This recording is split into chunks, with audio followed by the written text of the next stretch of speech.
Hello again. This is Dr. Jeffrey Hodrick from Southern Joint Replacement Institute here in Nashville. Outlined a few weeks ago or a segment ago about minimally invasive surgery. I thought we could spend some time talking about what is truly minimally invasive. For me, one of the most exciting things about my practice now is being able to do a knee, hip, or shoulder replacement and have someone go home the same day. And so what I'm seeing is faster recovery times. And I think it has less to do with the size of the incision, but has more to do with things that I do underneath the skin, how I treat the soft tissues during surgery.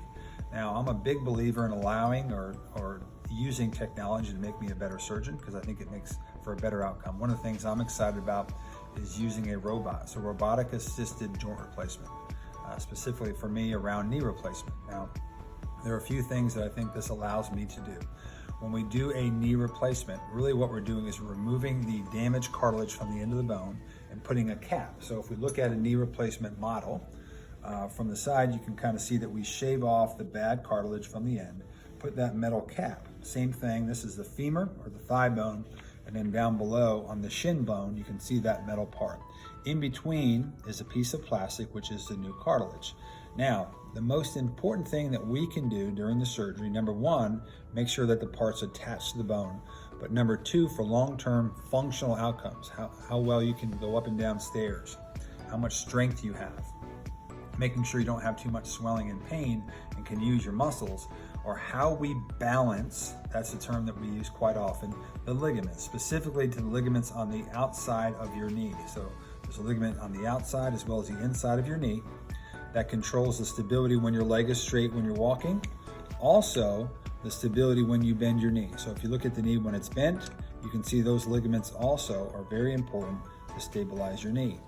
In order to do that during a replacement, and to make this simple, we really have two choices. We can release some of that soft tissue to make a ligament longer on one side, or perhaps not release it and make it shorter, or we can actually cut the bones in a different angle to make what I would call a pure rectangle.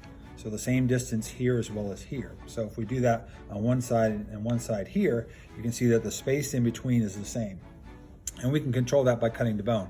Now, I'm very excited about robotic surgery because everything that was done before, that was done with standard instrumentation, was done according to the patient's anatomy. Well, it turns out everyone's anatomy is different. So what I'm offering now is more of a custom replacement procedure, and I have all the information that I need. So I know everything down to a millimeter or a tenth of a degree or a tenth of a millimeter, how accurate something is, and also how crooked a knee is.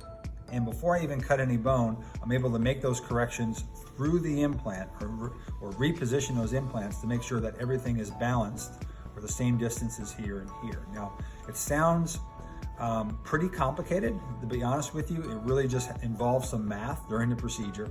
We also are able to account for the tension and how much those ligaments stretch during the procedure before I cut the bone. Now, the final thing with the robotic assisted replacement, the saw blade itself, a standard saw blade, believe it or not, does go up and down. So if you're cutting bone and it goes up or down, that introduces error.